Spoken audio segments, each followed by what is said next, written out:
ஒரு வெறிச்சோடிய சாலையில் ஏழை குட்டி பூனை மிலோ தனது பழைய பழுப்பு பிடித்த ஸ்கூட்டரில் மெதுவாக சென்றான். அது கீறல்களால் மெதுவாக ஓடும் பழுதடைந்தது. ஆனால் மிலோவுக்கு அது அவன் பொக்கிஷம், அவன் பெருமை. அதே நேரத்துல ஒரு கொரில்லா அதே சாலையில் வேகமாக வந்தான். மிலோ வழிவிடாததால் அவன் பொறுமையை இழந்தான். கோபத்தில் கல்லை எடுத்து யோசிக்காமலே எறிந்தான். கல் மிலோவை தாக்கியது. ஸ்கூட்டர் பலமாக அசைந்தது. அவன் கட்டுப்பாட்டை இழந்து ஒரு பெரிய மரத்தில் மோதி விழுந்தான். அடுத்த கணமே சிறு தீப்பொறிகள் பறந்தன. தீப்பற்றி மிலோவின் பழைய ஸ்கூட்டர் சிதறி வெடித்தது.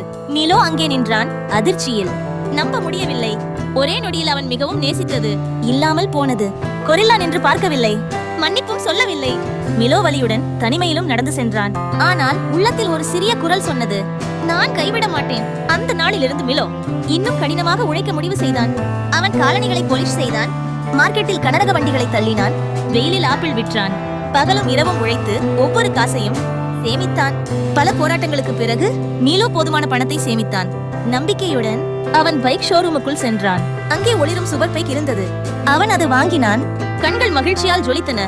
மிலோ தனது புதிய பைக்கில் பெருமையாக சாலையில் பறந்தான். இந்த முறை அவன் வேகமாகவும் தன்னம்பிக்கையுடனும் இருந்தான். அதே கொரில்லா அதை பார்த்தான். பொறாமை அவன் கண்களில் நிரம்பியது. மிலோ மெதுவாக கை அசைத்தான். ஆனால் கொரில்லா கோபத்தில் கத்தினான். ஏனென்றால் இப்போது மிலோ தான் வேகமானவன். ஆனால் மிலோ கவலைப்படவில்லை. அவன் தொடர்ந்தும் பாய்ந்தான், காற்றோடு, சுதந்திரத்தோடு, மனதின் மகிழ்ச்சியோடு.